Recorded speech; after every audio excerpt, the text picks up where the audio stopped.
All right, what's going on, everybody? Welcome to a pilot episode of a show that is yet to be named, where we discuss game reviews and sort of discuss our spoilers of game playthroughs and stuff like that. TBD, but thank you for joining us. I am one of your hosts, Colin Colhoven, joined by a couple pretty chill dudes, Skrilus and Slugger. How you boys doing today? Doing good. Doing pretty good, Harry. I'm doing well, thank you. Yeah, so excited to be chatting with you folks. As a little bit of context and background here, for another show that we do, Trophy Talk, there was a month called Spooktober, right, where we played a bunch of spooky games, and in that month, I played through, and Skrillis and Slugger played through Alien Isolation. Slugger, we don't talk about the fact that you just finished it recently, but that's okay. So we thought it'd be kind of cool because that other show focuses on trophies and trophy hunting, trophy list reviews, things like that, to do something a little bit different and just do a general spoiler cast. So that is why we are here.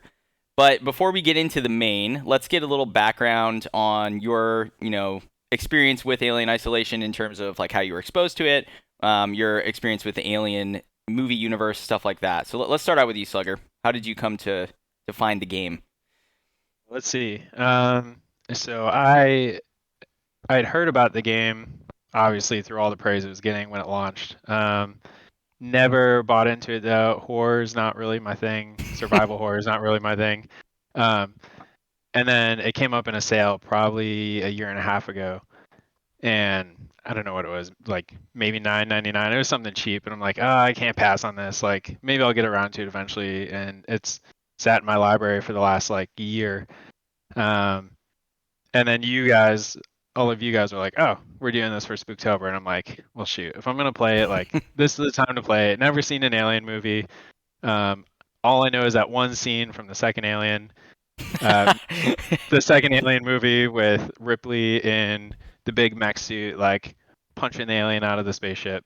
So complete noob to the franchise. So Alien Isolation introduced me to it, and then got hooked and actually watched the first Alien movie last night and plan to go through the whole series now. I'm addicted.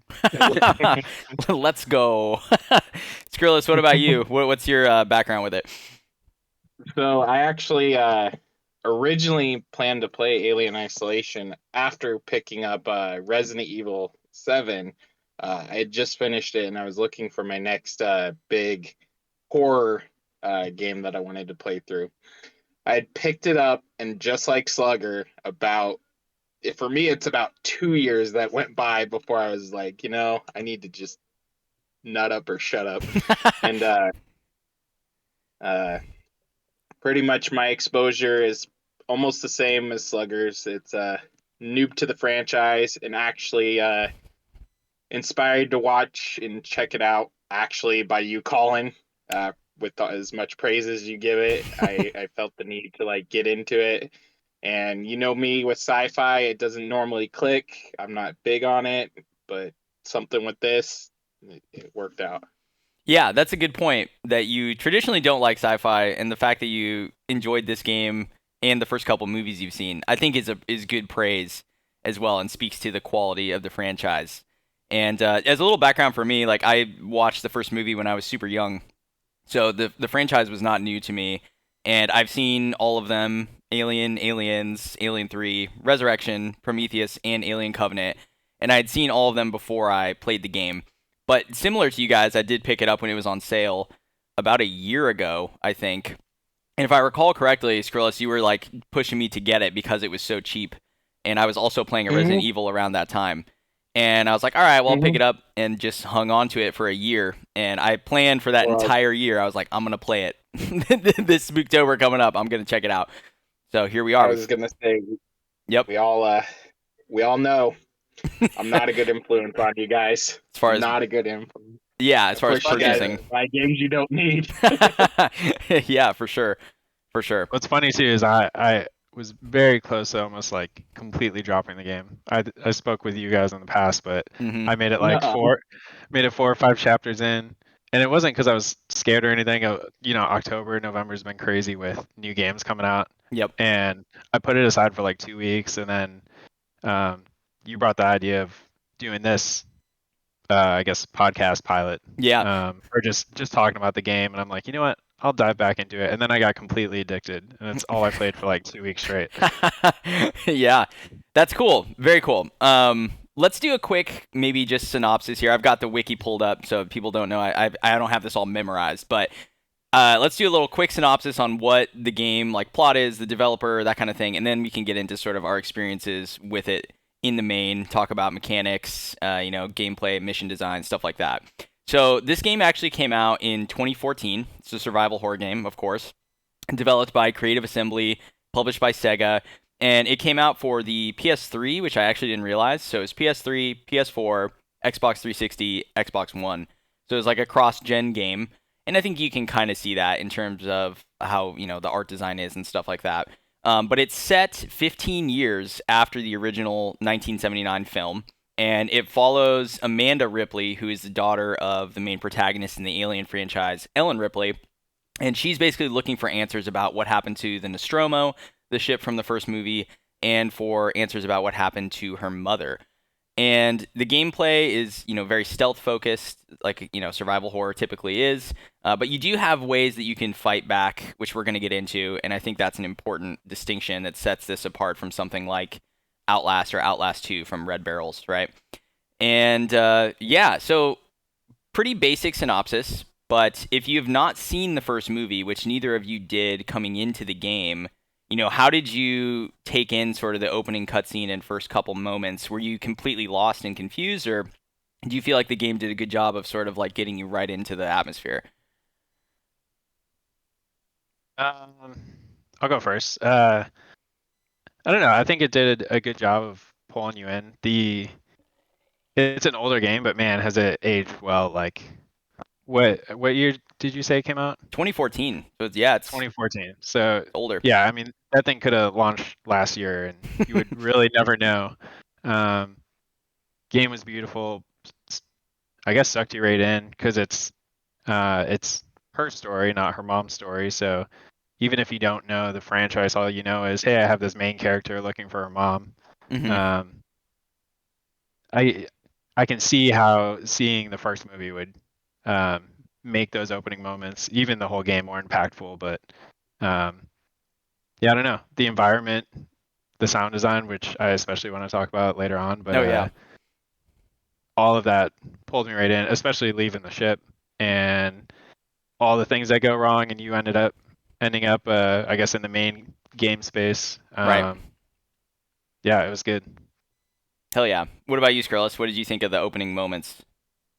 So obviously I saw the movie after the game, but I just want to point out that they put in homage to every teenager's fantasy with Ellen Ripley and her mom both. Like in the opening cutscenes of the game, they recreate that like underwear scene and everything. Oh And my like gosh, yeah, they definitely they play into that. completely stayed faithful. Like every inch of that game is just completely faithfully created in homage to the first movie. As far as the opening goes, um, that's pretty much where it starts. Is like, uh, you start with kind of that cutscene of her getting dressed and all that. Right. Doesn't it start as a third person perspective at first, and then you swap into first person, or am I mixing that up with something else? I think you're mixing up that with RE3 remake, where you start in first person and switch to third, actually. But Yeah, but I think that's what. yeah, there is a cool like opening bit. I mean, basically what happens is, to give a little more context, you learn as Amanda that the flight recorder from your mom's ship, the Nostromo, has been located, and it was retrieved by this other ship, the Anisadora, which you're gonna kind of encounter more as you go through the game. And you learn that it's aboard the Sevastopol station, which is owned by this company that's called the Seegson Corporation. It's a bit different compared to what we've seen in the movies, which I think is interesting, right? Like if you watch the first couple movies, you know about the Weyland Yutani Corporation, but you've never heard of this Seegson Corporation, which kind of is a cool way to say like here's another set of AI, another set of like technology that's a little bit different, but still fits like within the universe. And you kind of learn throughout the game too that there's a bit of a corporate like head-to-head battle going on between these two big companies, and Seegson is on the losing side of that. They're slowly becoming outdated. I was trying to think of like a real world sort of like analog. It's almost like Nokia or something, right? It's like they were like big at one point, and then eventually like Samsung and other phone companies and providers like just like outpaced and outdated them. So that's kind of how it kicks off. And you wake up as Amanda aboard your ship, and you're just initially you've come right out of cryostasis, which to your point, Skrilus, like everything looks exactly how it did in the movie. And you're walking around, you're seeing very familiar settings, very familiar types of rooms and architecture. So let's talk a little bit about that right now because it really kicks off right away. Slugger, what did you think about? Now you've seen the first movie. How did you feel that they portrayed the visual aesthetic from that movie into the game?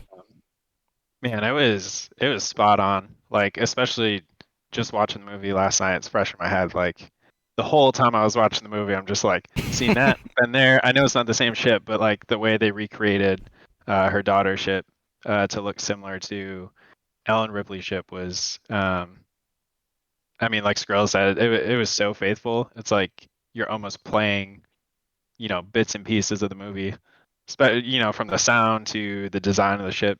Yeah. And it's funny, my first time going through that, I'm like, I don't know when the alien comes into play. Like, do I need to be scared walking around this? Like, surely nothing's gonna happen this early. Yeah. But like, you're walking through the ship as it's waking up, and you're looking down a dark hallway, and it's like, I'm a little.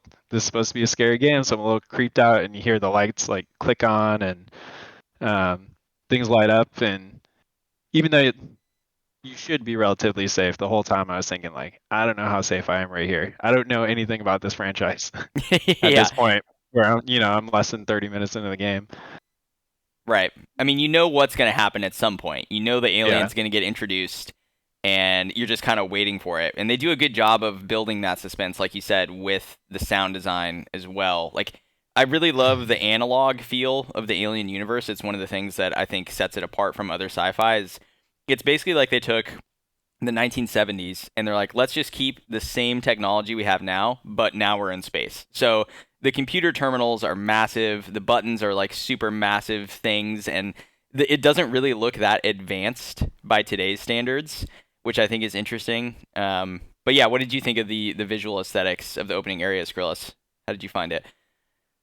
Well, I always talk about those vents, dude. I'm just like, that vent every time I watch the movie. I've watched it 3 times now. I've actually watched the original a third time since we last talked.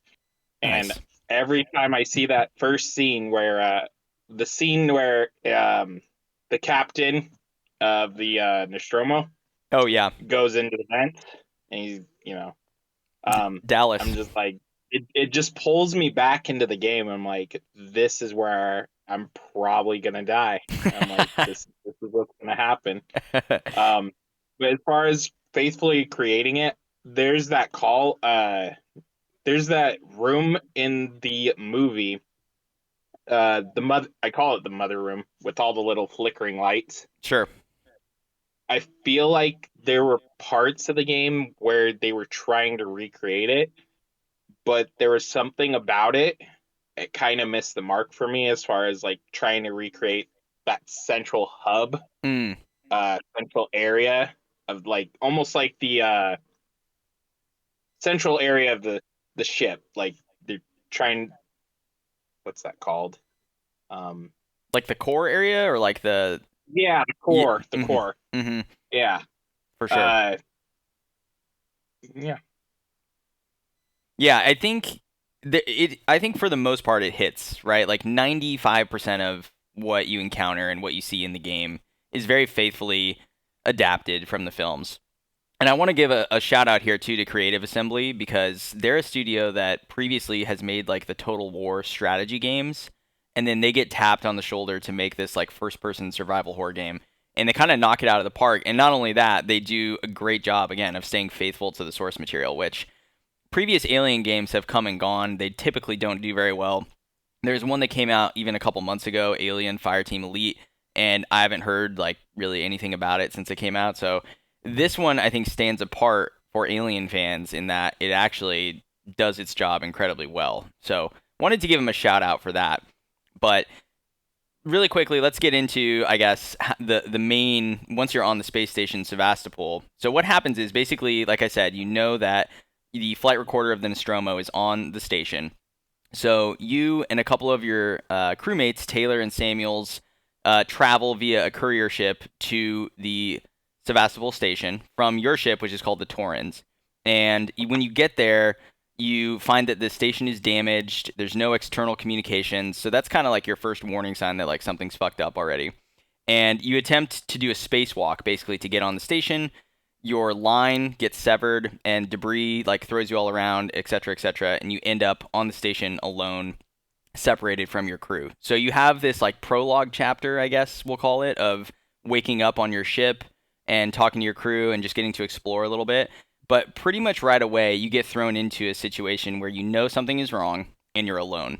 So the power is taken from you really quickly, which I think, Slugger, is what you were saying. Like, I don't know if I should be scared yet.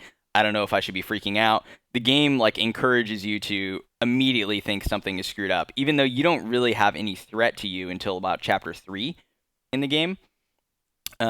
So interesting. Yeah, those first moments, what did you guys think of that on the station when you're walking around and you don't know what's happening?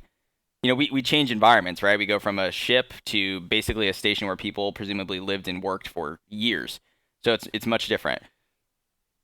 Yeah, I think those first couple chapters were pretty tense, even though, like you said, there really wasn't a lot of threat in those first chapters. I think there was a few spots where there was like maybe humans or looters that were around, but even just I think one of the first opening areas you go to is that big like I don't know what you would call it.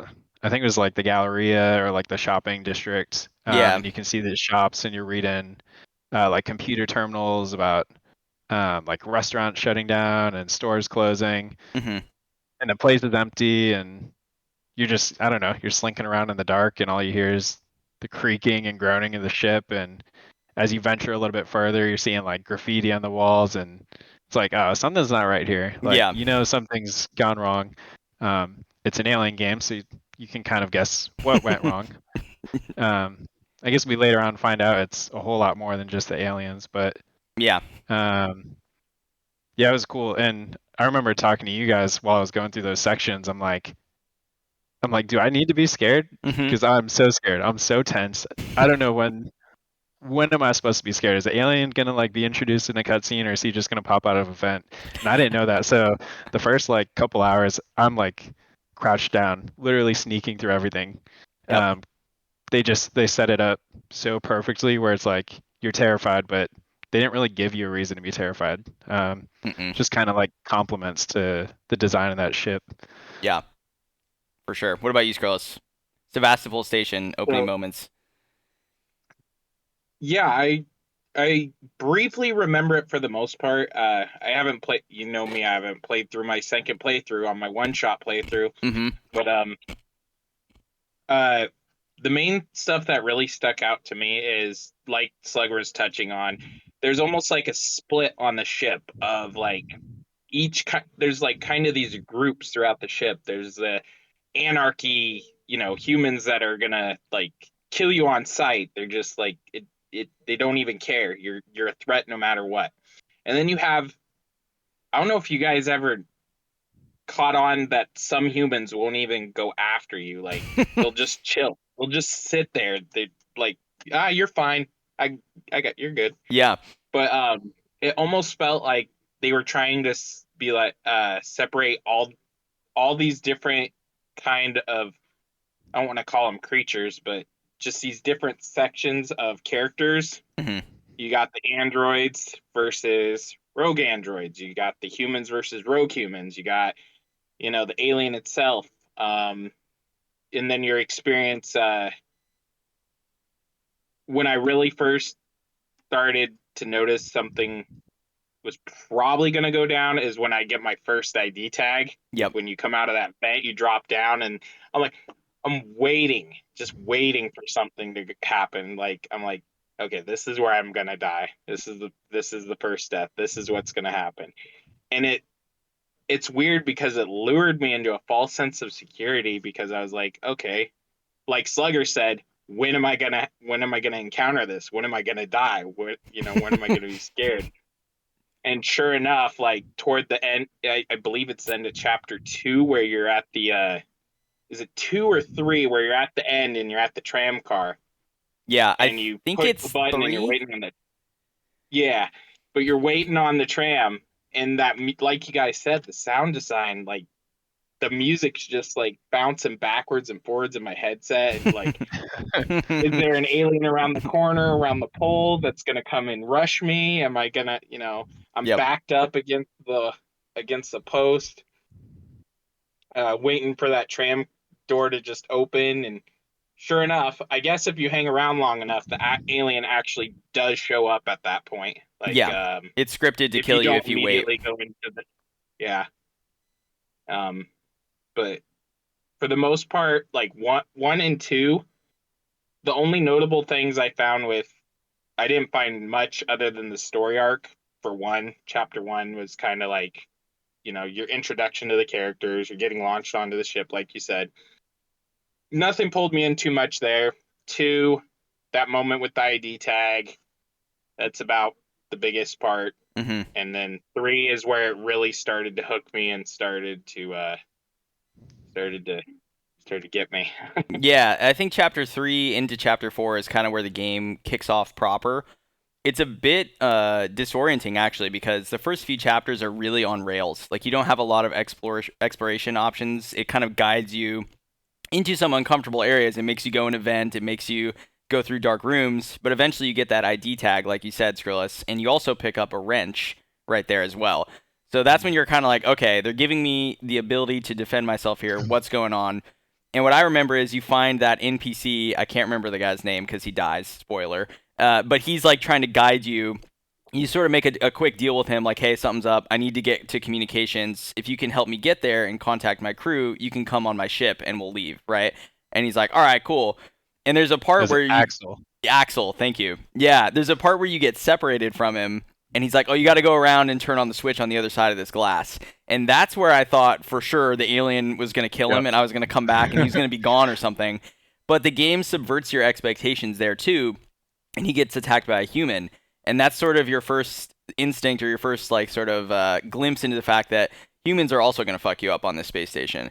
So I thought that was a kind of cool idea. You basically just have to run around and hit this guy with a wrench. So it's pretty fucked up. And you realize, like, yeah, like I'm not really safe from anyone. And you actually also in that section run into another two humans who are trying to fix an elevator. And Axel's like, don't talk to him. Like, leave him alone. Like, we're not going to interact. And you end up going by him. So it sets the stage early that, like, you're on your own. Like, everyone is kind of turned on each other. It's almost like Lord of the Flies or, like, Survivor kind of scenario. So yeah, pretty interesting. But then when you get to eventually the point where Axel dies and you end up on this tram and it takes you further into the station, there is where the game opens up. And it gives you an objective of like basically trying to go and find this flight recorder, which is down in, I think it's engineering. I can't remember the exact section, but you have to get past your first group of humans. And at this point in the game, you only have a wrench and a flare, and I don't think you've really unlocked the rest of your tool set yet. And yeah, we should also mention because of trophies, all of us played on hard for our first playthrough, which is going to change the enemy behavior, enemy AI, stuff like that. But I'm curious for you, Slugger, how you got past that first section with humans, because I remember being in party chat with Skrilus and being like, "What the fuck am I supposed to do right here?" Like, I get shot, I die in like 2 bullets, right? And for the trophies too, we were trying not to kill any humans, so you really don't have any options to fight back against them. So yeah, how did you get past that first part and continue? I struggled for a long time trying to get past that because it's it's like typical gamer syndrome where they give you these items and it's like, well, I don't want to use these items, and then you end up at the end of the game where you uh I don't know. You end up at the end of the game with a surplus of items that you could have used to make things easier, or um I don't know, you beat your head against the wall on hard parts because you want to like conserve your supplies. So I have, like you said, the wrench and the flares. The wrench is useless because I'm going for the trophies, and I'm not trying to kill the humans. And I'm like, well, I don't want to use these flares because I only have like 2 or 3 of them. And I don't, at that point in time, I didn't even bother testing to see how the humans would interact with them. Right.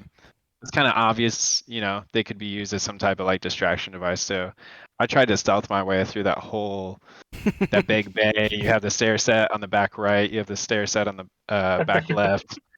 And so when you walk into that room, they see you, you run away and hide an event, and they kind of like reset and they go off into their own area. When you come back into the room, they're gone. And they come down the right set of stairs. So for like probably a solid hour, hour and a half, I kept trying to go up the left side, and there was a little dining area, and I was sneaking through that, and I always got caught. Yeah. Always got busted up there. I could not figure it out. I was actually really frustrated with the game at that time because there was times where I'm like, I'm completely hidden. I'm peeking out just a tiny bit, and these dudes are spotting me from across the friggin' bay. Like, how are they seeing me? And Yeah. then I ended up in party chat after a night of frustration as well. And Skrills told me his strat, and I go and use what I'll let Skrills talk about what he did to get through it. But yeah, did what he said and was able to breeze right through it. And I'm like, well, now I know how to stealth my way through this game. Yeah. Yeah. So what is the strat, Skrills? Because we all ended up doing the same thing after you found it out. So what do you do there? So initially what I wanted to do is the same exact thing as Slugger. I wanted to stealth my way through. I was like, I need to conserve my supplies. I can get through this area without being detected. And like I struggled with it quite a bit, but you did it way longer than I did, Slugger, as far as like over an hour. After like half an hour, I was done. I was like, okay, what do I got? I'm like, You're like, fuck this, I'm going to play Bloodborne. Okay, I got a flare. That's about it. And so what I did, you go in the room, you get the scripted event. They're like, hey, they come chase you out. You go out to the vent.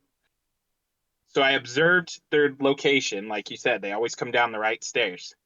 There's this little alcove that I always used. It's a transition to another part of the station. And I would pop my flare and I'd huck it across the opposite side of the room. So when they came down the stairs, they're met with a flare on the left side of the stairs. And while they're distracted with the flare, I would go up the side they came down. Yep. And, yeah. Fucking first try, dude. When I did that. Those distractions, those flares almost like completely broke the AI because they would all run over there and you'd have 3 or 4 guys standing around a flare for like a solid minute and a half, and they're just like, it reminded me of Skyrim when you stealth in Skyrim. Yeah. They're like, someone's been here, and it's like, oh, you think like a flare just lit up? Like, but they stand there so long and they don't start searching, right. for a solid minute. Did you ever try it with the alien? Yes, I did. I never messed with the flare with the alien. I only use the noisemaker on the alien. If you throw the flare with the alien will go over there for like a good solid minute. Yeah, it's the same thing. And for androids it works as well. So the flare is sort of like your get out of jail free card once you realize just how like it breaks the AI, like you said. It's pretty clear that they focused a lot of the AI design on the alien and scripting that and all those encounters. And the humans and the androids are a little bit more like stupid. Forgiving. Yeah, they're forgiving or stupid. Yeah. Once you figure out like the gimmicks of how to navigate around them, the game becomes a lot easier for those sections. So yeah, basically that's the strat. You throw the flare, but it's important because it teaches you a couple things. Like number 1, use every item at your disposal, and number 2, like the way through this game is not confrontational, right? It's teaching you, you're an engineer. You're not supposed to be fighting things. You're basically trying to fix the station as you progress through the game. And so the game is going to punish you if you just try to go out and shoot stuff, especially when you get guns and everything later. So yeah, I thought it was a cool learning moment. We should, I guess, talk about a little bit of the equipment economy here. So you are finding things like flares, ammo. Sometimes before you even have the guns, you can find ammo. And then different crafting components that you can use to create a whole array of items. So pretty interesting. You have, like you alluded to, Slugger, a noisemaker. There's a flashbang. There's a Molotov. I think I'm probably forgetting some other ones. Oh, smoke bomb or smoke grenade. Flashbang. Yeah. And I don't know. I found that eventually I got to the point in the game where I didn't use that much stuff. right? You kind of learn to manipulate the AI. So I basically use flares and noisemakers, and then the Molotovs and the flamethrower, which you have a shotgun and a pistol too, but the flamethrower and the Molotov are meant specifically for alien defense, which we'll get into in a little bit. And then yeah, shotgun and pistol, since we are not killing humans, doesn't kill the alien. It's kind of not that useful for us, except against the androids. So what was your what did you find yourself leaning on, I guess, is my question for items. Like, what was the things that you used the most? What did you prioritize with crafting? That kind of a thing.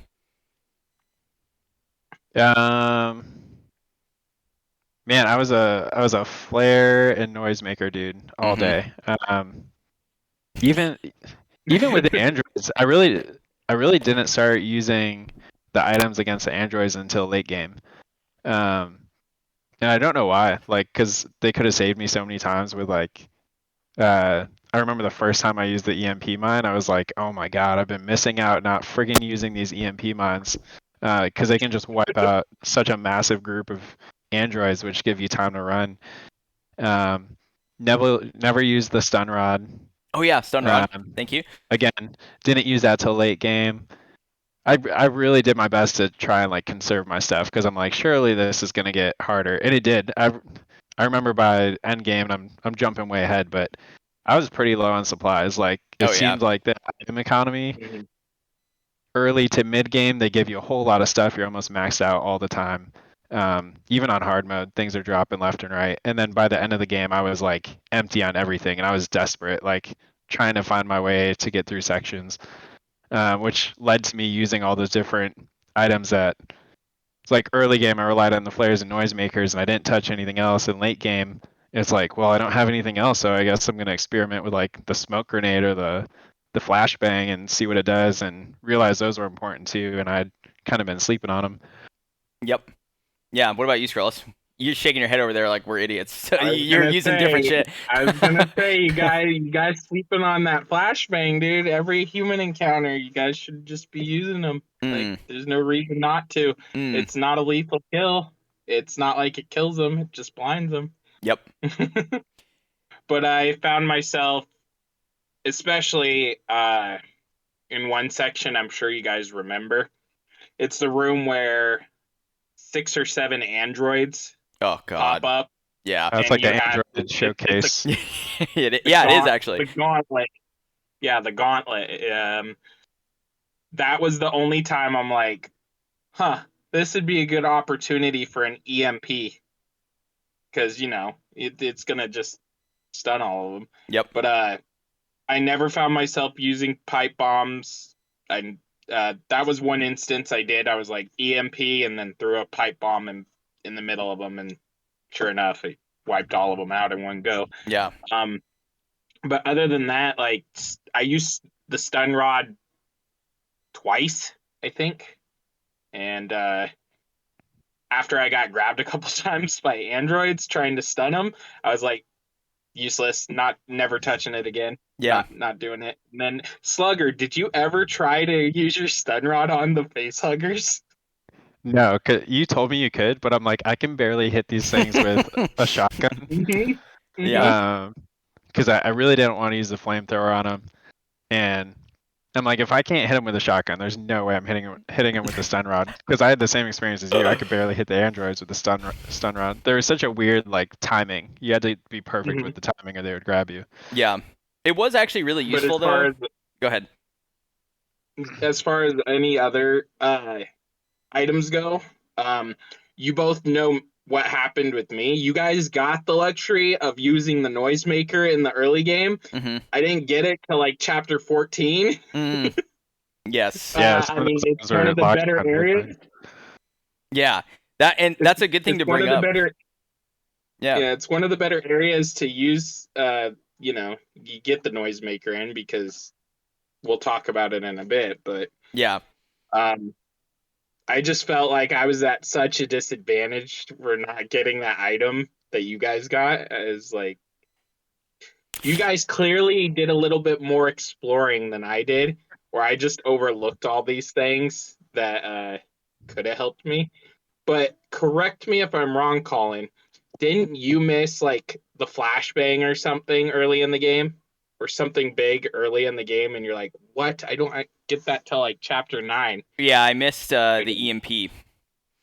Yeah. Yeah. So this is a couple good things to bring up. Number one, the crafting recipes are in the form of these blueprints, and the game on its main story path will give them to you for some of them, but there are upgraded versions. So there's a version 1, a 2, and a 3 of each of the items, and so you can miss them, right? So there is a point in the game where you can later on go and backtrack and find anything that you may have missed, but it is entirely possible that your playthrough is going to be way different than ours, if you're listening to this, because it's like, yeah, wait, I didn't find this thing, like I couldn't use the strategy in some of these sections, stuff like that. So the game incentivizes you to explore in that way, but it doesn't incentivize you to explore in the sense that it's scary as hell.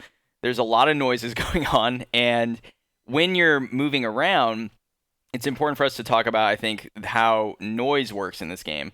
So the alien, when it gets introduced in Chapter 4, is a noise-based enemy. So the louder you are, if you're running, for example, you're making a ton of noise, versus if you're walking or crouch walking, you're making less noise. And everything that you do in the game makes noise. So that includes interacting with terminals, opening things, crafting things, using your motion sensor.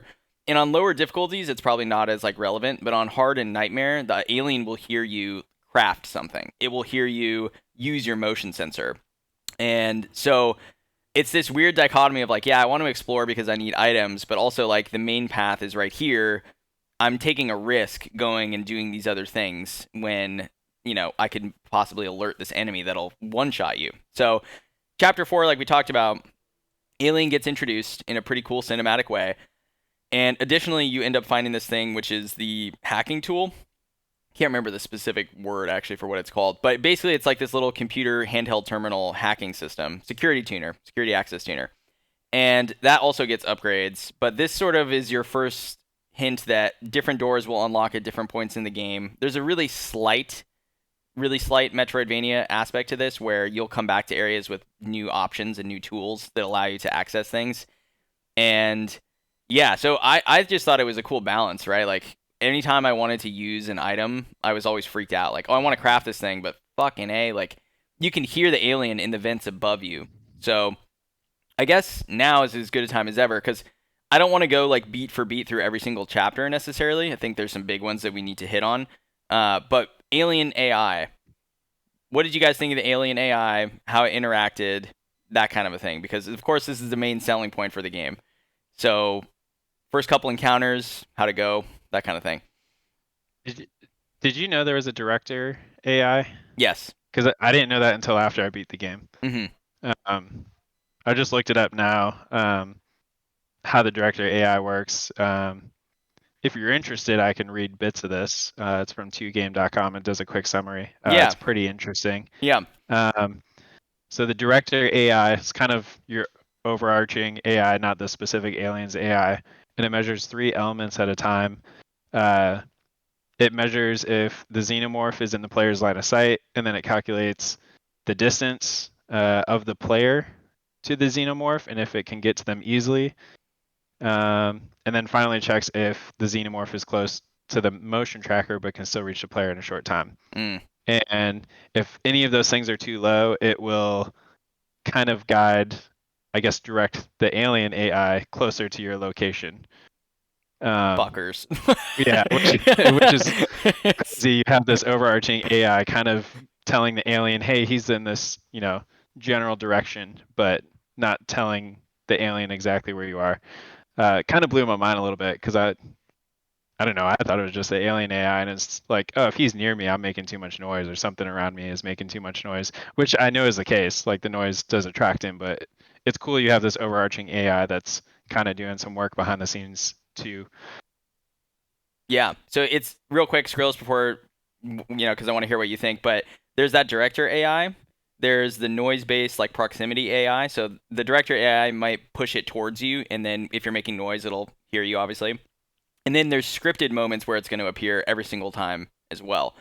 So all 3 of those kind of work together to give you this experience where you can go through a level or a section of a level 3 different times, and it'll be different probably every time. One time you might be able to run past it, and just say, fuck it, I'm going to YOLO and get to this door, and then other times it won't work. So, yeah, Skrills, what did you think of your encounters with the Xenomorph? So initially, like the first encounter with 4 in chapter 4 is probably my most. It's the part of the game I probably struggled the most because I had to adapt to that. I don't know if you guys remember how it dropped. Obviously, it drops from that vent, Mm-hmm. but it has that room with the save station, and you can lock the doors in there. Yep. Well, I'd gone through that room, like thinking, okay, the alien's behind me. I saw him on the the other side of the glass. I can proceed to my checkpoint. I can go to my next area. Out of absolutely nowhere, he comes around around the corner, right in front of me. I walk right into him, like, how did you go from there to here? At that point, I'm just like, this is bull. Yeah. Like the AI's bullshit. Yeah. I always felt like there were points where it felt completely unfair, but like you said, it could have been a scripted moment. It could have been, maybe I didn't notice he went up into the vent at some point. I gotta ask though, did you guys ever hide under tables or anything, or Yeah. under the gurney?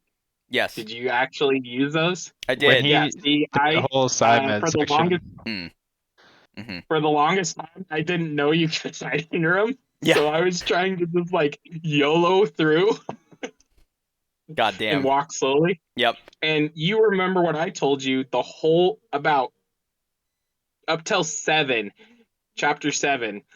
I was crouch walking the whole time, and Colin's just like, you don't need to crouch walk. You can walk normal and be fine. I'm like, nah, dude, I'm gonna get wrecked if I walk normal. Yeah. But that section, you go in across from those the doors that lock in 4, where you get this little kind of like sleeping area. Right. I always felt the halls that connect to there, that Mhm. it's almost like an S shape and there's a vent right in there. Always felt like that area was my most, like I have the most deaths in that area. Yeah. Because I felt like it just had so much unpredictability in that section for me, because the area you go in with all the beds has a door that connects to it. It has 2 doors actually. It has one for you to go in to get your key card to go off to the right, and then it has one that it loops around from the central chamber that has the doors that lock. Mm-hmm. Well, I didn't really realize that second door existed. So I think why I died so many times is I was making noise like right in that section in that hall, and he would come through that room and like right up to me. And it's also where I encountered my first death in the vents. Did not know the alien could come in the vents. Yeah. I went in the vent one time, just turned around, and it's like, I'm gonna eat you. Yeah. The first time that happens, I'm sure it scared the shit out of all of us, because the game tries to make you think the vents are safe. Like, humans won't follow you in there, androids won't follow you in there, and they'll just kind of drop aggro. And you're like, okay, cool, this is like the safe spot. But of course, if you've seen the movie beforehand, like I did, I was like, this thing is going to show up in the vent. There's going to be a time where I'm going to turn a corner, it's going to be dark, and then all of a sudden this thing is just going to be right there and fuck me up. And it is a one-hit kill if the alien finds you. I don't think we've said that yet. So you really don't have any other options but to hide and run. But to kind of tie it to the oh, go ahead. The flamethrower, Molotov, right? It not a one hit. Oh, If you're right. you time your flamethrower correctly, it'll knock you down to essentially 1 HP. Like from full health. But the timing I think on it is very it's not generous by any means. Like if you're not flamethrowing as he's charging, you're gonna be dead. Yeah.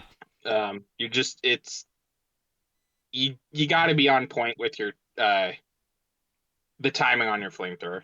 For sure. It's like the Or stun baton Molotov. too. It's very timing based with the weapons in the game. Mhm.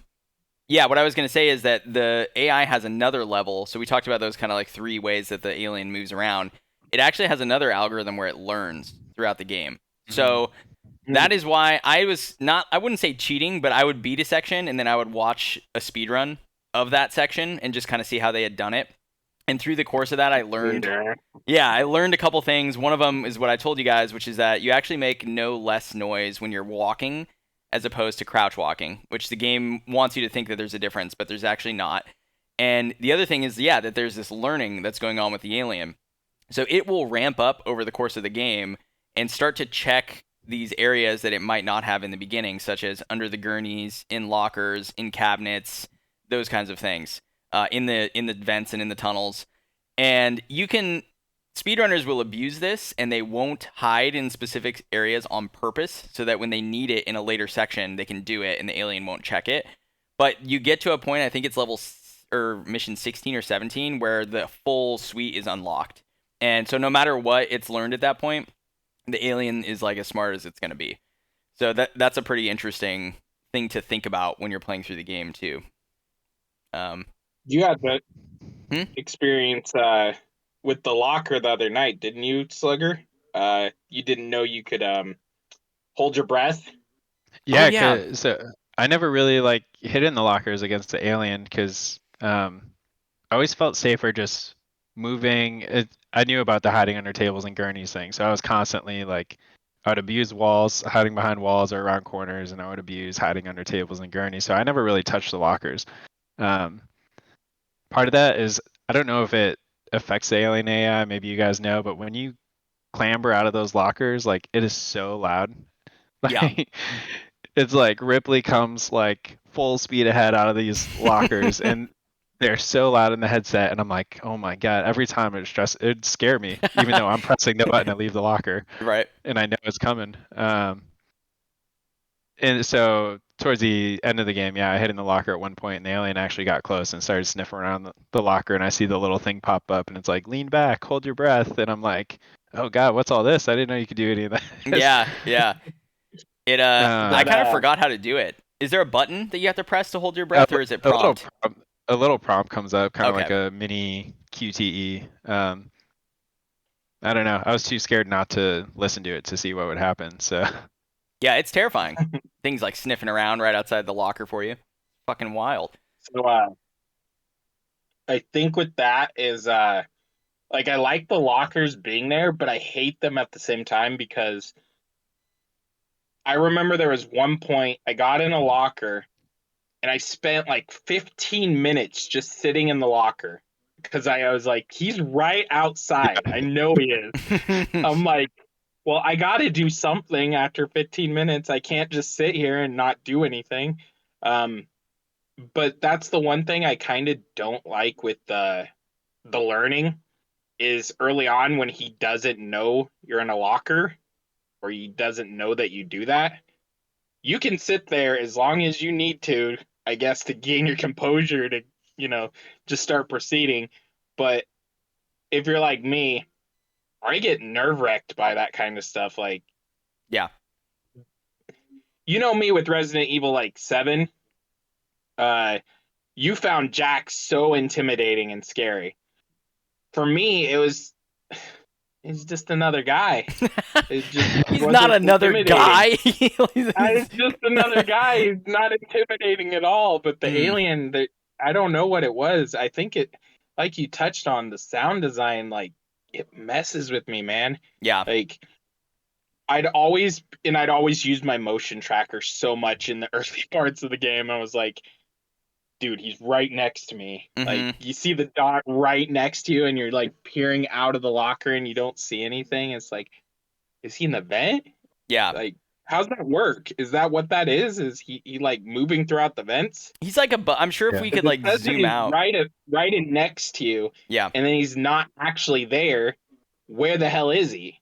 I don't understand. After a certain point, I quit using the motion tracker altogether. Like I found it useless after a certain point. Yep. I don't think he doesn't move through the physical vents that you can as a player. Right. Like he almost has his own separate slew of vents that we can't access. Is how I gathered that, because I would see that too, where you're seeing the dot fly all over the screen and you're psyching yourself out. Mm-hmm. But there's no vents anywhere that you can access. But if you look up, you can see all the different like vent openings that he can go I was into. gonna say, Yeah. you're talking about like the vents where like if you step under it while there's drool coming out of it, you'll die. You'll auto die. And that's Mm-hmm. he's using the safety shafts, I guess. I don't know. Yeah, I think the way to think about it is the level as like a 3D space. Imagine the alien is just above that level, and it's not like an actual space. It's just basically like a distance, and then depending on the AI, it puts the alien at the closest vent compared to where you're at, and he'll just drop down, right?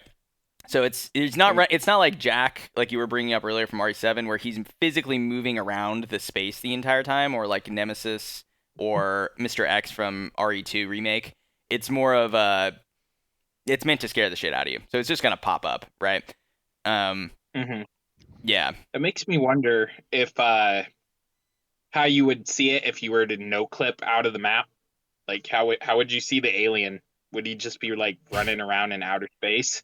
He might not even be there as the model. The AI and like the game might just be like, this is its position, but we're not going to render a model for the alien until we spawn it in, and then it just drops down. It's my guess. But you do hear, like, to get to the sound design, like you hear it moving around when it's near you in the vents.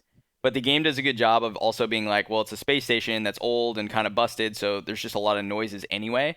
So sometimes it's hard to know, like, oh shit, like, was that the alien, or like was that like just like some weird like creak, like in the.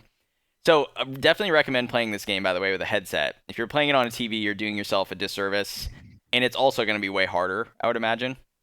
Yeah, there was. I want to talk on that real fast, actually. Yeah, go for it. I was talking to my wife about that. There's a few times where I'd play in the middle of the day. And I try not to use my headset if we're both awake, because it's like, oh, I'm gonna hang out, talk with my wife while I play video games. Yeah. I made the comment a few times to her, like, I'm at such a disadvantage right now because I'm hearing these sounds, but you don't get like the 3D audio is great in this game. Like I can't tell.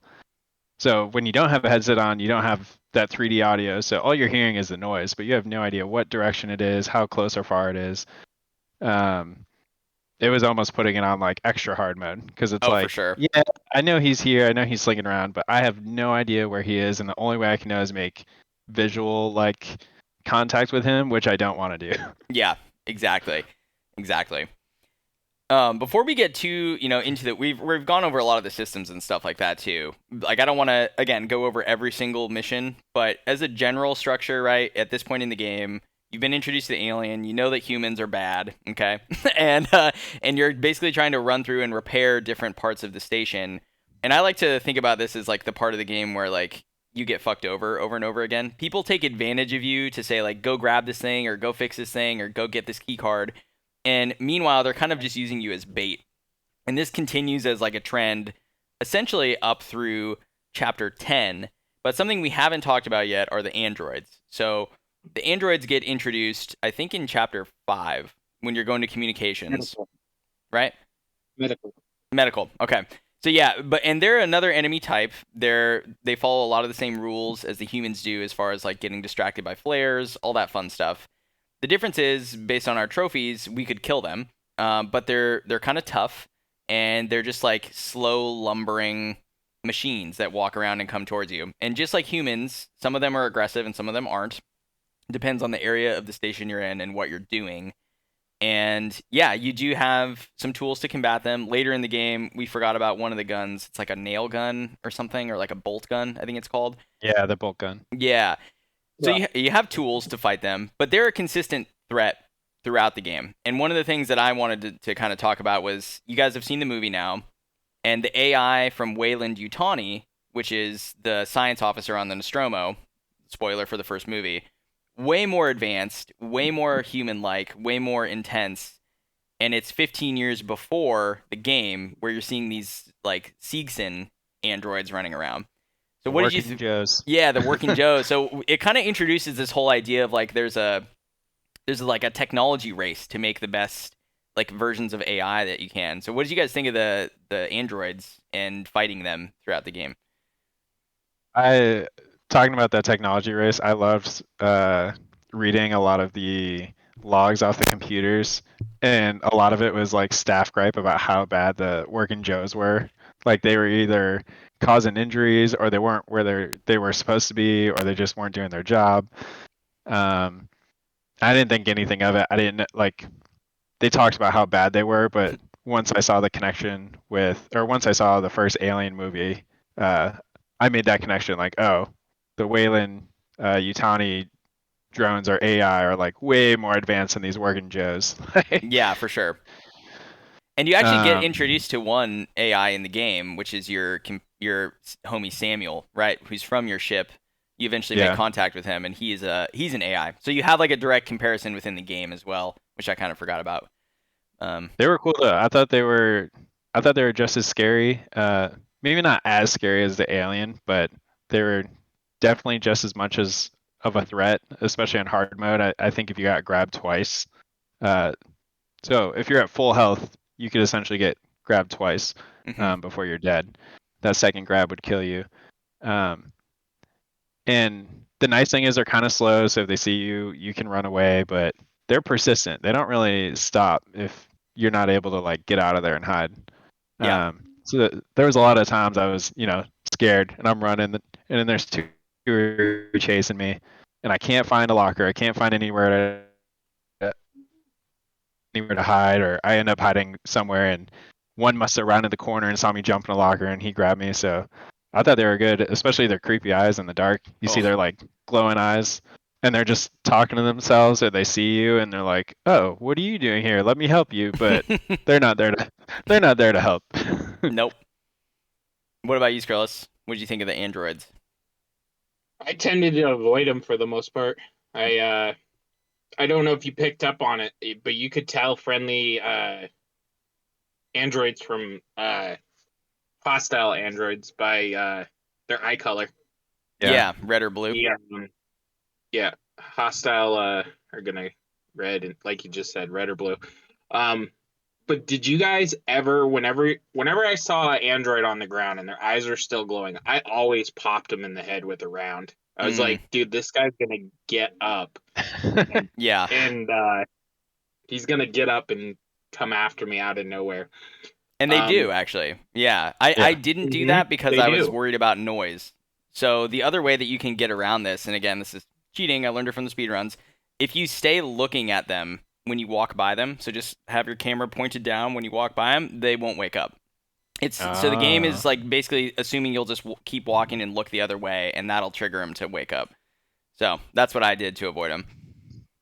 That's I think it's the chapter where you get through without getting grabbed by an android, where you encounter the first one that's on the ground and he hmm grabs your leg. Is that how you get past that part without getting grabbed? Correct. Is just eye contact on him? Yep. I was gonna say I tried to do that chapter for the grabless and I got grabbed and I like rage quit out of the game. Yeah. I was like, I'm not doing that chapter again. That Luck. part by that guy was one of the biggest jump scares in the game for me. Yeah. Was Yeah, it? for sure. Yeah, because I didn't see him on the ground at all, so I'm just minding my own business, like looking around the room, and you know, you Yeah. hear him Did you grab you, and the camera immediately looks down at him, It's like, scared the oh crap my out of me. fucking god. Yeah. It's- did you have the same reaction with the section where you had the three pods? Like there's a terminal and then there's three pods around this It's all little the thing. sleeping You had to androids, activate them, huh? all the sleeping androids. Yeah, and then there's one actually on the ground next to the terminal, mhm. and they want you to activate these pods. And I didn't real like you. You got the jump scared by that one in medical. I got jump scared by the one next to the terminal because I didn't realize he was there either. I saw them Motherfuckers. coming out of the pod, but I never had seen the one on the ground. So I was all distracted. And aliens in there at that time, I think, as well. Mhm. Yeah, one of the cool Um, things we didn't talk about yet, but that all these systems kind of work together, right? So when a human NPC makes noise, like if they start shooting at you, the alien will get alerted and it will go and kill those humans, which is actually really useful for your no human kills run. But what's a little frustrating and also kind of cool because it makes sense with lore is that the androids don't work that way. So the alien will drop down right next to the android and be like, "Oh, cool, what's up, dude?" Like they're just having a cup of tea together or something, you know. And from the movies and stuff like that, you know and you understand the alien is really only interested in humans. It doesn't attack the cat in the first movie, right? Just leaves it alone. Kind of interesting. You learn more about why that is in Prometheus and Alien Covenant. But yeah, so I found that kind of cool and also frustrating for the android sections where you couldn't just try to make them like attack you or and like get the wait, alien to kill him. wait. So you said in Prometheus it kind of explains why the alien doesn't go after like non-human Hmm. creatures. I Correct. don't ever feel like it revealed that info to me. It's Like not a hard I've reveal seen until it. Covenant, but it's a hint basically in Prometheus. Hmm. Yeah.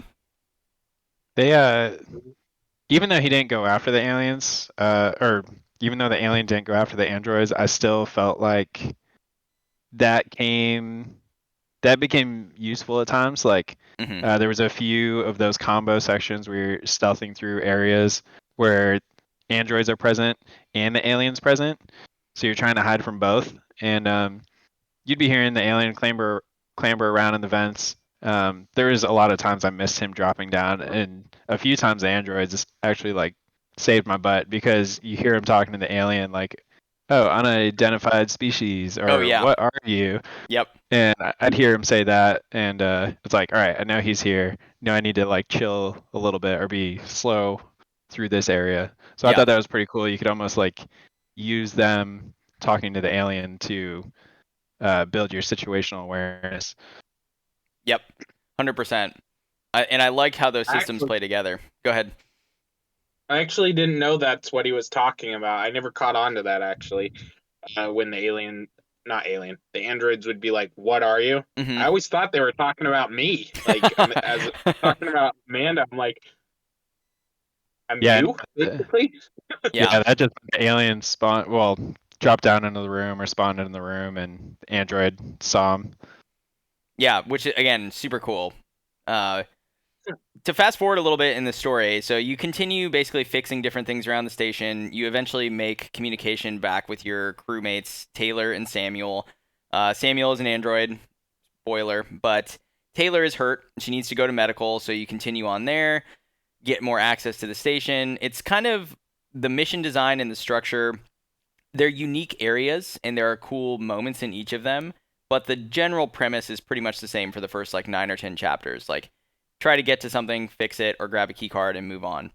You eventually get to a mission though that I want to talk about, which is mission 10, and there's 19 missions in this game, just for a reference point. Mission 10 is incredibly long. It's probably the longest mission in the game, which I'm mixed opinion on. But the part that's cool is you end up in this scenario where you have to basically trick the alien to follow you into this ejectable medical pod kind of a thing, Mm. and then you like get out at the last second through the airlock and you eject it into space. I found it really stressful, and also like afterwards, like, well, the game's not over, so like the fuck's going on here? So so I'm just kind of curious what you guys thought about that chapter because I think it's a pivotal point in the game. Um, I thought that chapter was cool. I know a lot of gripes that I've read about this game is it's too long, and um, things I've read, I never like knew the context of what people were saying, but now that I've played it, I kind of see it, and they're like, oh, there was a few sections they could have ended the game, and it would have been like perfect length, perfect story, and I think Mission 10 was probably that first one where you eject the alien, and it's like, yeah, you probably could have ended it there if you wanted to. Um, Yep. I personally had no issues with that section. I've heard a lot of people say that section, especially that last section where it's just you and the alien and you're trying to evacuate him out of the airlock.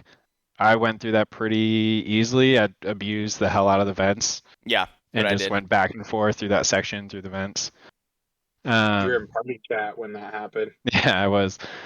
I was like, you got a first try? I couldn't believe it, dude. I didn't believe you. Yeah. It was that was cool though. That was a fun experience. I'm glad you didn't have to.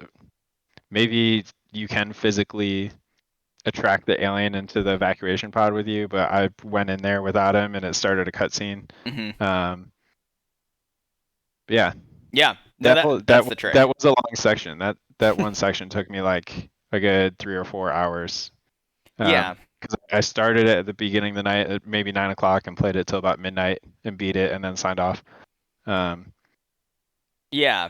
Real quick, Skrills, before you give your thoughts, the general structure that the game teaches you up to that point is that if you hit a loading screen or a loading section, the chapter is over. And that's how it works for the first few chapters in the game.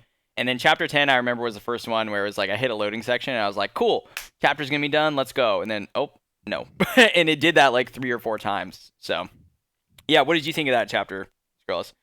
I love that it's a recreation of the ending moments of the first Alien movie. Yep. It's a direct recreation of the final moment, spoiler alert, of when Ripley has escaped from the Nostromo, and you go on to this other station, and you think you're safe, but you know there's another alien on board. Mm-hmm. I do want to note though, you're lucky, Slugger, because I don't know if you remember that final section very well, but if you would have died in that section, you have to do that whole section over again in one like you have to do it in one go regardless. There's no save points throughout that to kind of manipulate it. It's just like one and done. Get it done in one go. Yeah. Yeah, I was very patient. I basically hid Yeah, in I the tried floor that. vent. That's what I did. Yeah, I did the same thing, but he came in the fucking vent and killed me. Yep, that happened to me too. I I eventually, did it like 3 times. yep, exactly, dude. I eventually got to the point where I was like, "Fuck this!" I threw a flare in the as far away from the floor vent as I could, and then got in the floor vent. Mhm. And then once the shuttle door opens, or once the airlock opens, I just got out and made a mad dash for it, because once you hit the threshold of that door, the cutscene triggers. So that's basically what I was going for.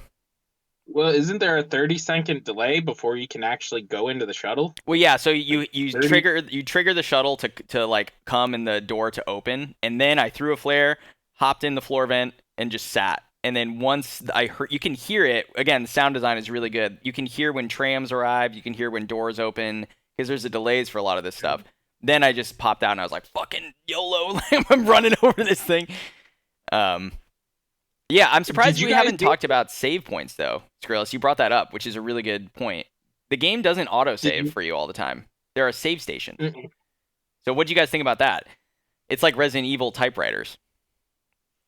Hearing that obnoxious beeping sound was like music to my ears because they just have that constant ping, and that became like it's almost like the save music in the Resident Evil games. Yeah. When you're in the safe rooms and it's like, oh, I'm free, and the save stations actually can save you. A lot of times there was a few times where the alien was like hot on my ass, and talking about the save stations, they take a solid, I think it's 3 or 4 seconds to so you initiate the save station with the key card, and then the little countdown timer starts, and then it saves your game.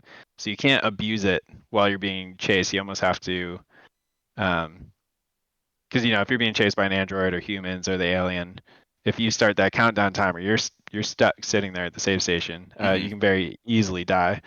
There was a lot of times where I got the save off, or the alien's chasing me, and I see a save station, and I'm like, you know what, I'm gonna just go for it.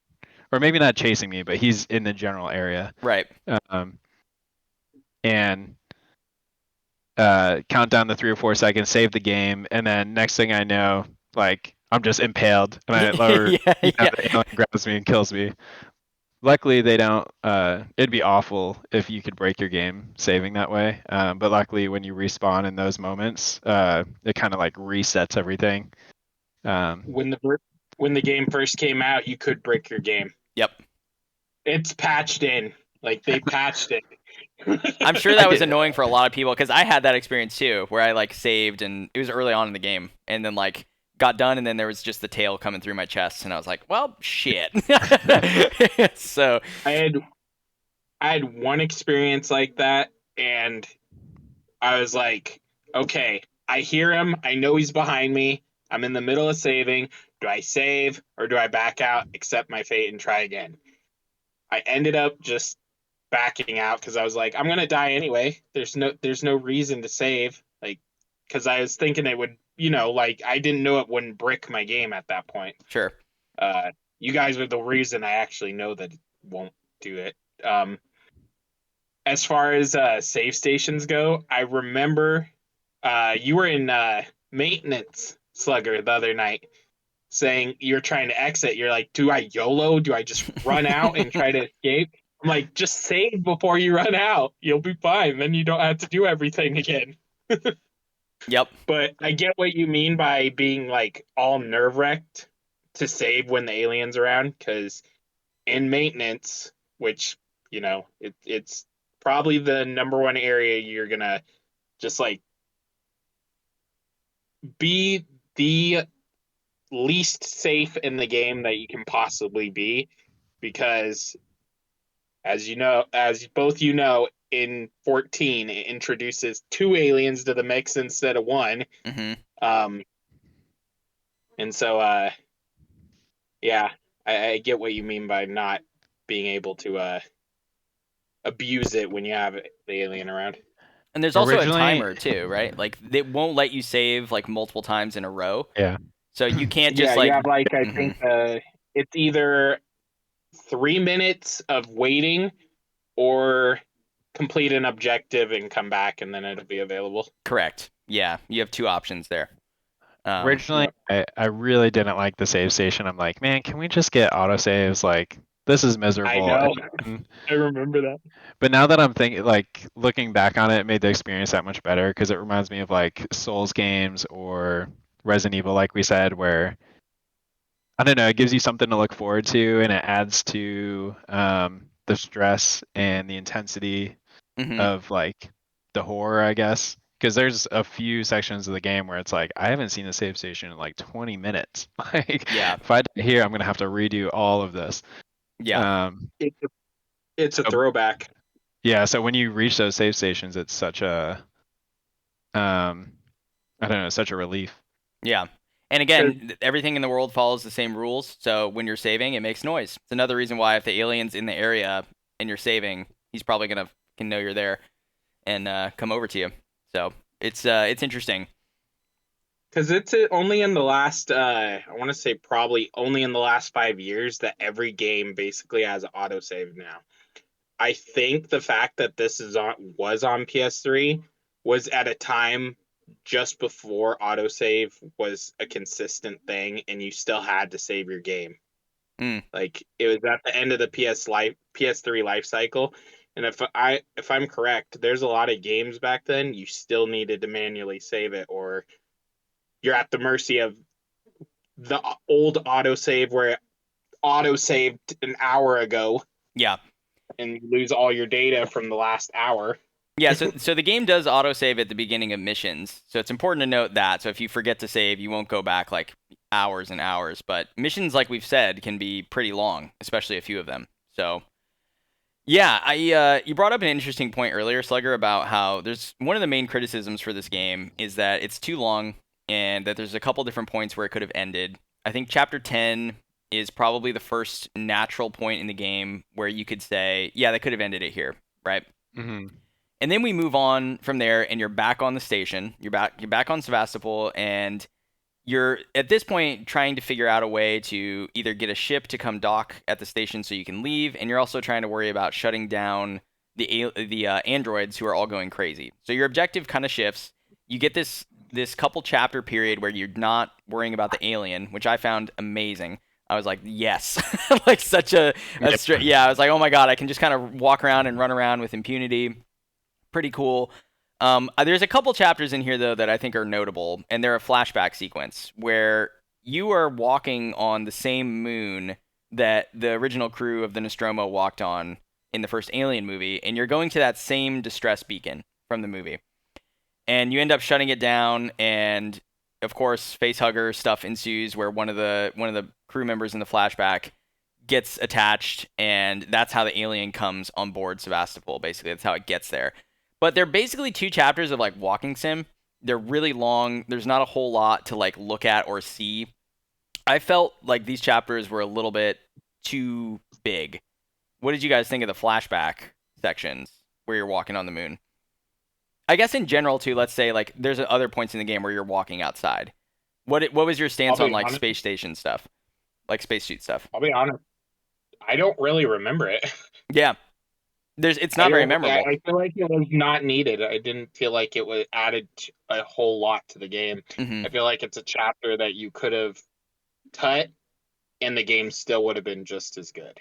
It's great. It's got great visual effects. It's got, but as far as like it needing to be there, like in terms of having fun with it, I don't think it needed to be there.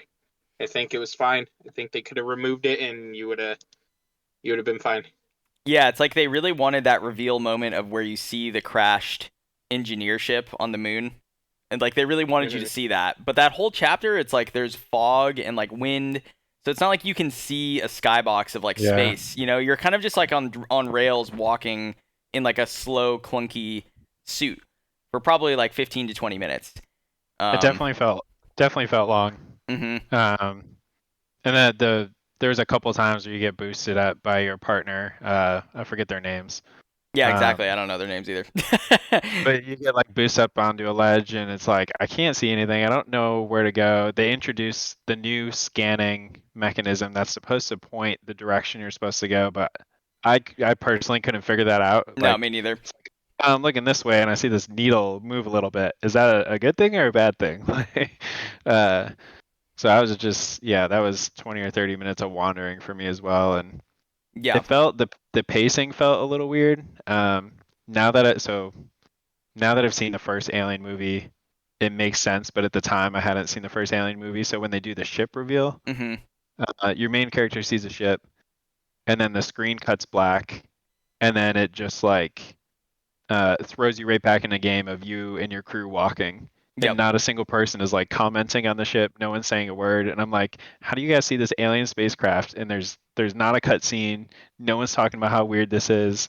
Like, and then I think you walk some more, and then you do eventually end up in the ship. And that's once you end up in the ship, I thought it got a lot more interesting. But I think they could have cut that section down. Yeah, definitely, definitely.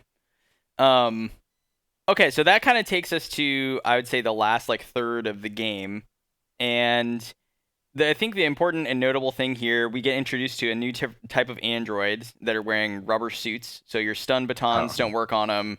Hate those guys. They're super tanky. I mean, you can kill them with a shotgun, but really ill-advised. So you get introduced to them, and you're going through the process of trying to shut down the core or make it to the core of the station and ask it, what is going on? Why are you still on lockdown? Et cetera, et cetera.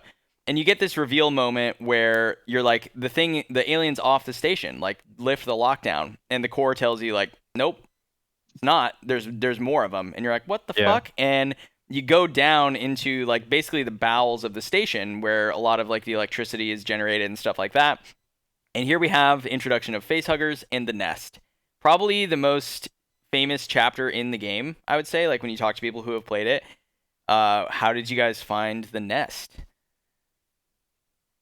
Man, I thought it was so cool and so creepy. Like before that point, everything's kind of familiar. You had been playing, at least for my case, I probably hit that point about 10 hours in. So it's like, oh, I feel pretty comfortable in the ship. And then you get down in the nest and it's like completely new environment. Nothing looks like it should. It's alien material everywhere, all over the walls. Bodies are strung up, covered in goo. It was so creepy. Facehuggers are coming out of everywhere, left and right, and they'll instant kill you just like the alien. Even faster, honestly. Yeah, like, I thought it was a hard section, but it was definitely one of the more enjoyable sections. Yeah, It's super memorable, for sure. The facehuggers, really quick, are scripted, so they will be in the same place every time, unlike the aliens. And we talked like way towards the beginning of the episode about how you could use the stun baton on the facehuggers, which I didn't do either, but that's another thing that I learned from the speedrunners, because that's the only thing that you can kill them with that will not alert the alien. If you kill a facehugger with flamethrower, which only takes like 5 fuel or whatever, they're really easy to kill, but it will alert an alien every time because they do that little like scream or whatever when they're fucking burning up. Ooh. Yeah. I didn't know that. Yeah, so that's the benefit of trying to use the stun rod. But of course, if you mess up and you miss the timing, then you're dead super fast. So it's a little bit of a trade-off. Yeah. What about you, Skrilus? How did you find the nest? Oh man. I always say it. You're gonna hear them before you see them, as far as the facehuggers Yeah. go. I almost put the game down at that point, because there'd been so many times that I've gone through the nest section where you're activating the second. You're overloading the core. Yeah, the second part of the core, and I didn't know until after you told me again, Colin, that the facehuggers were scripted. So I would constantly, there's one in like this tunnel that you have to go through Mm-hmm. to get to the next section. And I would always try to go through it, but I'd never see it. And I'd hear the screech and I'd be like, well, I'm dead. I can't do anything. I love the environment, but man, the fact that you have one frame to pause the game and reload. It's pretty, yeah. I think they could have been a little more generous. Could have gave us 2 frames instead of just the one. It's like, I think in the whole time I played that game, I managed to pause on the facehugger getting me once. And like, yeah. I would say the nest is probably, I'll be honest, I felt like it was, for me, it was underwhelming. I didn't feel like the chapter was spectacular. I felt like it was more of an annoyance. And that's the chapter they also introduce you to the spear gun, which I want to add is the most useless weapon in the fucking game. I love that gun. What are you talking about, dude? Yeah. Bruh, that thing is OP. The Android Slayer. Yeah, it's basically for the androids. After that chapter, maybe a couple in the next chapter, there's no ammo for it, bro. Oh. What are you talking about, Vescum? There's no ammo. Yeah. It helped me get into the reactor and out, and that's all I cared about, because there was so many androids going in and so many androids coming out. Yeah, basically, and they're all the rubber them. suit ones, too. So they're stronger. Yeah, you mentioned that.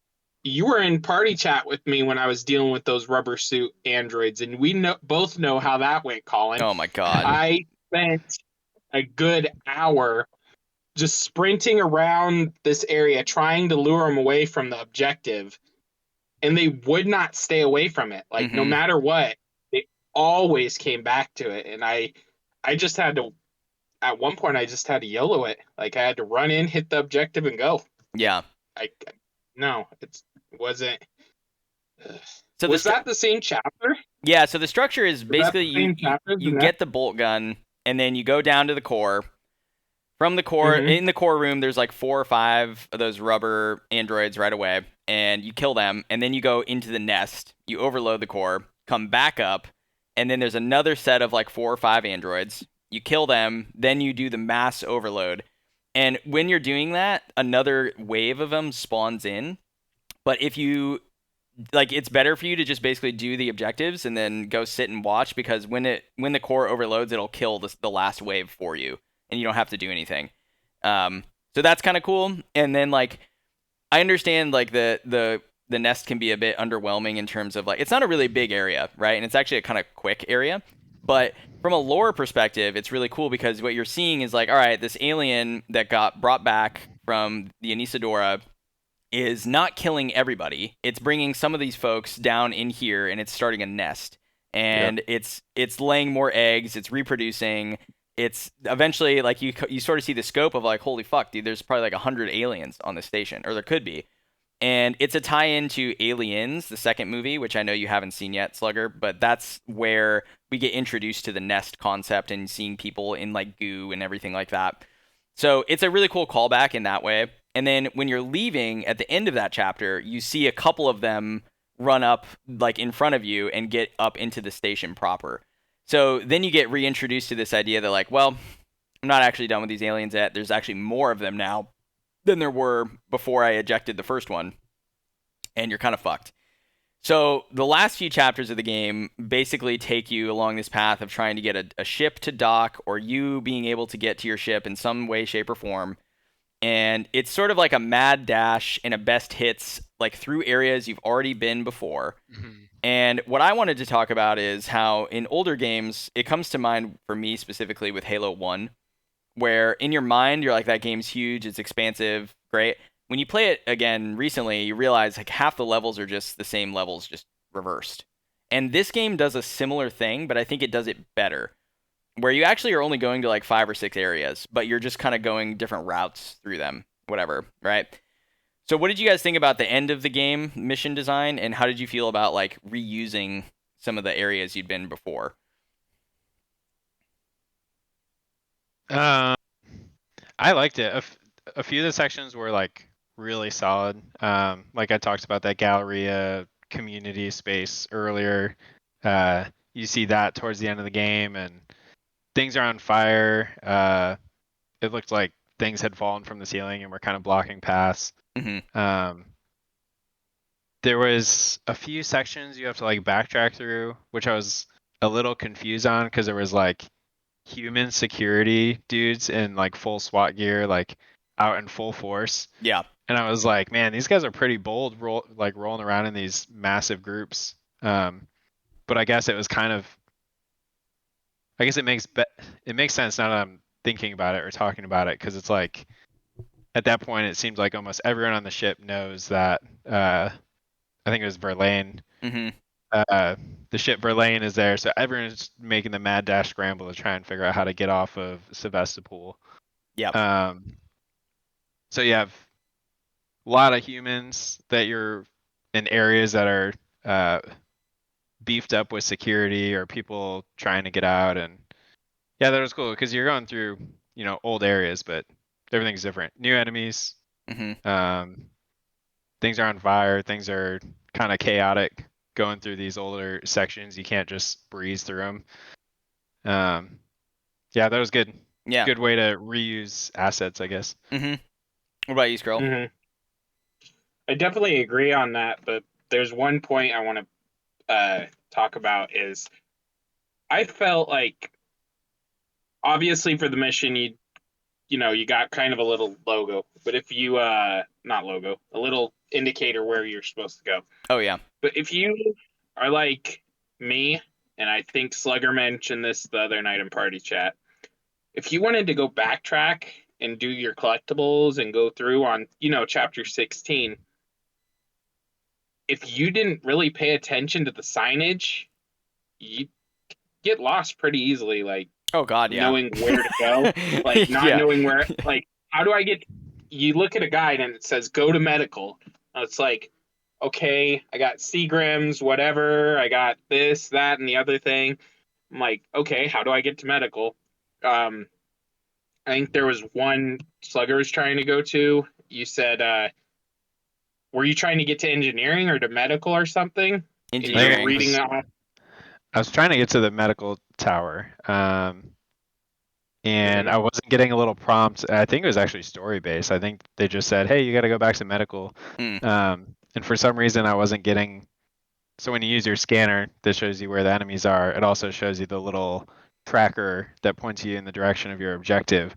And for some reason, I wasn't getting that. So I'm like in the transit station, and I'm like, I have no idea which one of these is medical. Mm. Um, at the time, I didn't know, but it was the sign says SciMed, and I wasn't connecting the last med part to medical. But if you just take that train, it takes you to med. Hmm. Um, And yeah, it definitely gets yeah, confusing if, uh, especially after such a long game like that. And everything looking kind of the same of like, I don't really know where I'm going. Like, Yeah. I didn't know that the motion tracker points you in the direction of your objective.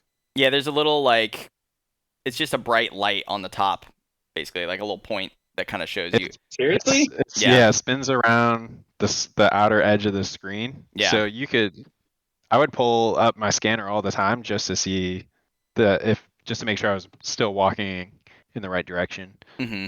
See, I made this game harder on myself than I needed to. Yeah, Like, dude. I didn't even know that was a thing. No noisemaker what? and no direction on where to go. Yeah, the full thing on for hard mode, dude. for sure, you definitely did. We had the hub. But yeah, I agree with the getting lost thing. There was a point even earlier in the game where I got lost for like a solid like 40 minutes. And it's pretty frustrating because the loading times, even on PS5, so Slugger and I played on PS5, and Skrilus, you played on PS4. The loading times are still long for the transit like stations and in between areas. Like, so I was like, man, this is kind of annoying because I'm just running around. I'm not quite sure where I'm going, and I'm just wasting like 40 minutes looking for stuff. So I do think, pay attention to the signage if you're going to play this game, and like, maybe even take some notes on like how the different areas connect, because following a collectible guide, I couldn't find one that showed me like the transitions between areas. So I was like, all right, I know I need to get to this place, but how the fuck do I get back there? Or, I don't know.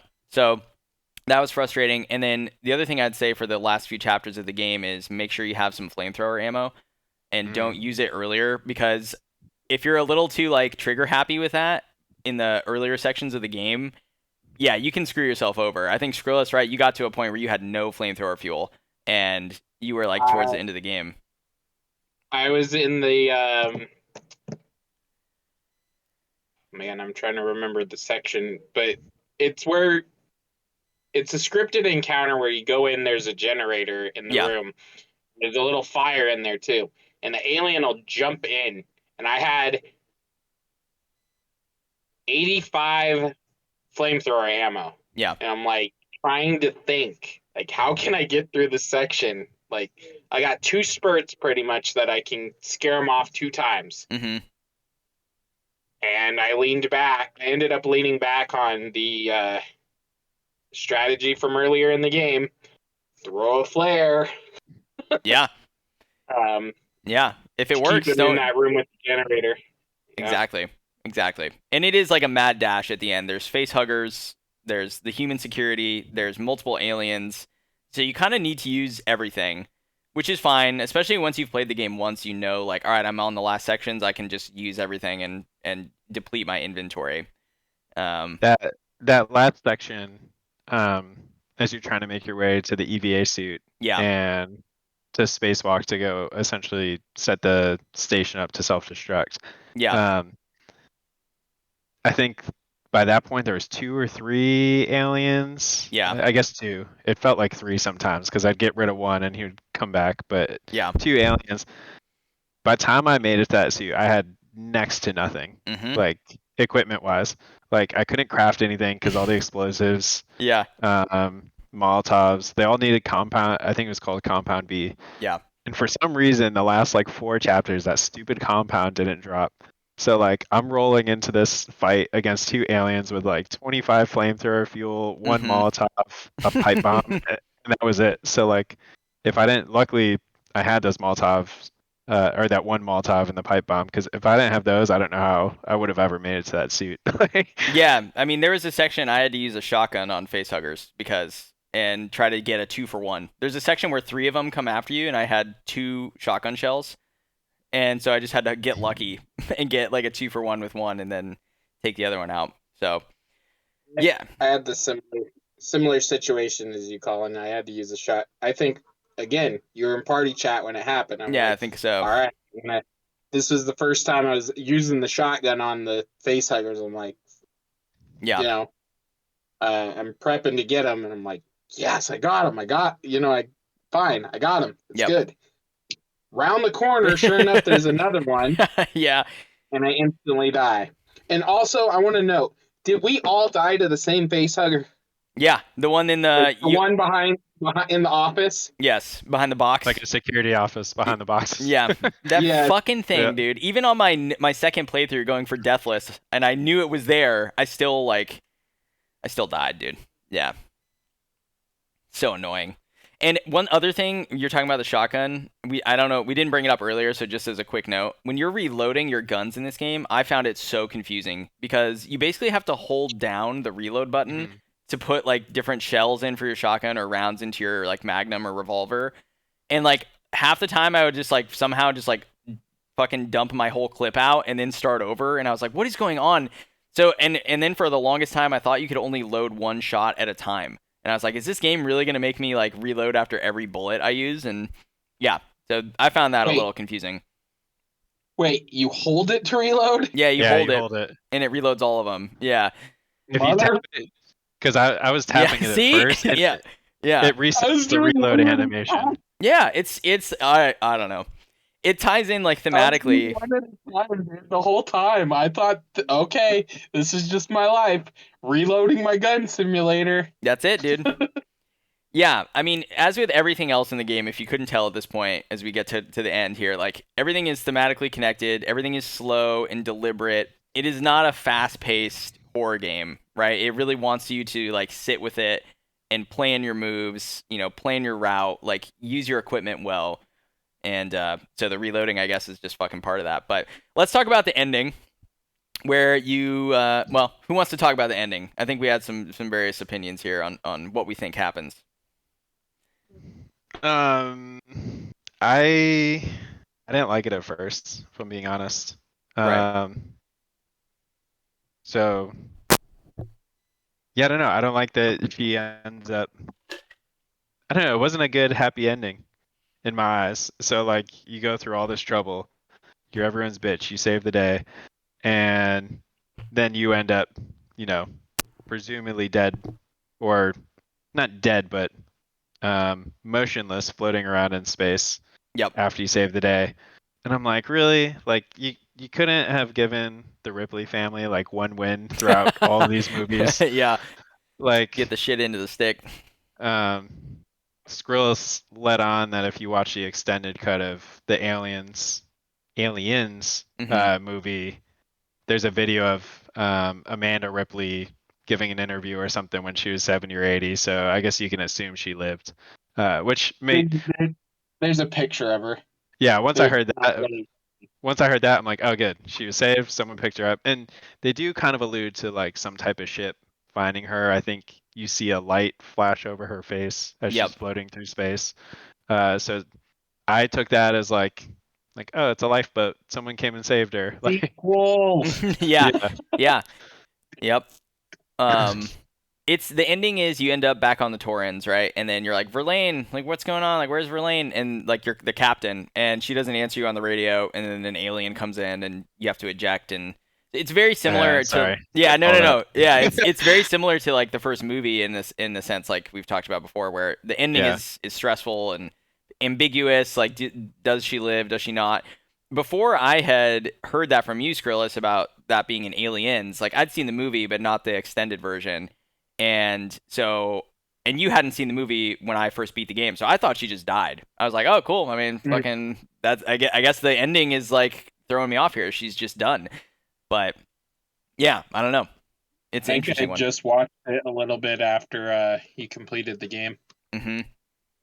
Yeah. And it's just a very slight, brief, like touch that she exists in the universe.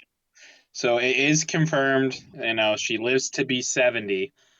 What we don't know is what happens between the ending of Alien Isolation and the rest of her life. So yeah, which presumably is a lot. Yeah. And in Aliens, obviously, like the Xenomorph is much more widely known. There's like a military that's combating these things. There's like a whole colony. This is not a spoiler on the specifics of the story. There's a whole colony that is dealing with these things on another planet. And I think, Skrills, you were talking about it. I researched it a little bit too. Disney, who has recently acquired 20th Century Fox, right, or is working to acquire them, they've greenlit a sequel to this game. So there is going to be a second one. we don't really know anything else about it other than that it exists as like a concept. And I don't even think they've picked the studio who's going to make it yet. I'm not sure if it's going to be Creative Assembly or not again, but I hope it plays similar to this game, whatever it ends up being. I hope they don't just turn it into like, all right, action fest, like fucking first person shooter Alien. So Depends on the studio that gets a hold of it. If EA gets a hold of it, let's be honest, we're screwed. It's going to be trash. yeah, It's going to be filled with microtransactions. $5. Here's some stun grenades or some ammo. yeah, probably. Yeah, and I hope they don't make it co-op or anything too. Like I really want it to be a proper sequel, whatever it ends up being. I was going to say, if they do co-op, it can be done, but it would be very, very hard because I don't think you see very many. I can't think of any survival horror games though that are co-op. Yeah, it's And like I don't RE5. count Resident Evil. I was gonna say I don't Yeah. count Resident Evil 5. It's not. It's an action horror game. It's not survival horror. Yeah, Yeah, I'm saying a straight up survival horror. I don't think screams co-op to anybody. for sure. Yeah, well, I mean, so that kind of takes us up to the end of the game. I guess one thing I want to know before we sort of sign off is let's try to give it. I don't think number ratings are super useful most of the time, but I'm just curious, like if you had to rate the game 1 to 10, like what would you give it? And also, do you recommend people to play it? Real quick before I give it my rating, I meant to say it when we were talking about the ending. Oh yeah, Another go ahead. great movie callback when Amanda was going to detonate the Sevastopol, like that Yeah, whole yeah. detonation procedure. At the time, I hadn't obviously seen the Alien movie, so as I'm putting all these little rods in the box, I'm like, this is taking forever. Like, do I really have to do these one by one? Yeah, it's true. But then after seeing the first Alien movie, I'm like, oh man, they recreated this whole section like beat for beat. Yeah. I thought that was super cool. Yeah, very faithful. If I had to rate it, I had a few gripes. Overall, pretty good. Maybe like an 8. Hmm. I do want to say I think it's definitely a must play, and it's probably the most faithful. Oh, what's that word? Adaptation. Recreation. I guess adaptation of a licensed movie. Like normally licensed video games based off movies or based off, books aren't that great. Right. Maybe Witcher aside. Um, Normally they're just trash and hot garbage, but I would say this is the best like movie. It's not even a movie adaptation, but adaptation of a licensed property I've seen in a video game. Like, and in my case, I didn't know anything about Alien or the franchise, and I loved it. So Yeah, I don't even think you need to be a fan of the franchise to go into it and get something out of it. for So sure. definitely a must play. What about you, Skrull? So if I probably give it, I think I'm gonna have to go with an 8. I think I agree with Slugger. I think it's got a few drawbacks. It's a little long. Yep. I definitely agree that that ending scene is definitely needed to keep it going. But there's a few chapters I felt like just didn't need to be in the game. I Hmm. feel like that beacon uh, beacon chapter Yeah. could be removed. If I was gonna remove one other chapter, I probably would end up removing probably 17. I feel like there's a bit much. Yeah. It was like nothing too major as far as like I know it kind of sets up your escape, but I never felt like it was stuff that like was major that needed to be fleshed out or brought on. Um, as far as you staying faithful to a series, I can't agree more. Like I Hmm. agree. I can as far as best adaptations for licensed video games, Come on, man. You haven't played Percy Jackson's King Kong? Come on. That was good. I'll give you that. I actually forgot about that. What the fuck? I didn't even know this game existed. Is it for 360? It was a GameCube game. What? Actually, I think it was on 360 because I remember achievement hunting on it a little bit. Jesus. All right, I'm gonna have to look it up. That was the go-to 1,000 gamer score for any achievement hunter back in the day. Wow. I do like that movie a lot, but I didn't know there was a game. That's actually a good game. Wow. I'll give you that. What the fuck? That's crazy. Yeah, I mean, I probably echo most of that. I would probably give the game an 8 as well. It has its issues. We talked about it. It's a little bit too long. I think some of it is a little clunky, and they could probably fix up some of that if in a sequel. Yeah, 20-30% too long. Remove a couple of the chapters. It clocked in for me on my first playthrough around 20 hours, maybe 22 hours. And that's a bit long for survival horror in general. So, yeah, I would definitely recommend you play it. If you're not a fan of the franchise, that's okay. You'll probably become a fan of the franchise after playing the game. And, yeah, I mean, what else can you say? It's a great game. Sequel, yay or nay, guys? Yay. Give me it. Yay. Yeah, give me it. Yeah. Mm-hmm. I hope, I wouldn't mind a little more action, but I hope if they do a sequel, they kind of stick to the roots of what worked and it doesn't go over the top in the sense of like Resident Evil where it's just an action fest and Yeah, colonial marines style aliens. I don't want anything like that. Yeah, there are guns in the second movie that can kill the aliens like effectively. So I wouldn't mind at some point if in the sequel like you get one of those towards the end of the game maybe and you can actually fight back, but I hope that most of the game is more survival horror again. So yeah, that's go ahead. One quick note. Theoretically, wouldn't the spear gun, if you hit a headshot on a xenomorph, kill it? It should. Yeah. I was going to say, theoretically, I mean, it's a spear going through their head. Presumably, if their brain is in their head, I don't know if it actually is. Is it ever confirmed that like they have a brain in their skull, or is that just all solid bone? I think it's like a cartilage or something. I don't exactly know. Yeah. But it's just something to think about. Yeah. No, it's a good point. Cool. Well, thank you guys for participating and joining for the call. Really appreciate it. And to anyone listening or watching, hopefully you enjoyed the discussion. It's a pilot episode here. We don't really have a name for what this is, but we hope you enjoyed it. And before we go, I'd like to give you guys a chance. Where can people find you at if they want to get in touch with you? Slugger, where do people find you at? You can mainly look for me on PlayStation or any trophy hunting website like PSN Profiles or True Trophies. Go by Slugger_VII, which is Roman numeral for 7. But constantly playing games, constantly trophy hunting. Yep. Hit me up. There you go. Skrilus, what about you? You can find me on PlayStation under Skrilus. That's SKRILUS. Yeah. Again, I'm on trophy hunting websites as well. Hit me up. I'm gonna play some games, boost some trophies. Hell yeah. I'm CK present on everything, YouTube channel included, which is where you're probably looking at this. And if you like these discussions, you like us, right? We are all part of a Discord called Trophy Talk Podcast Discord. You can go and check that out.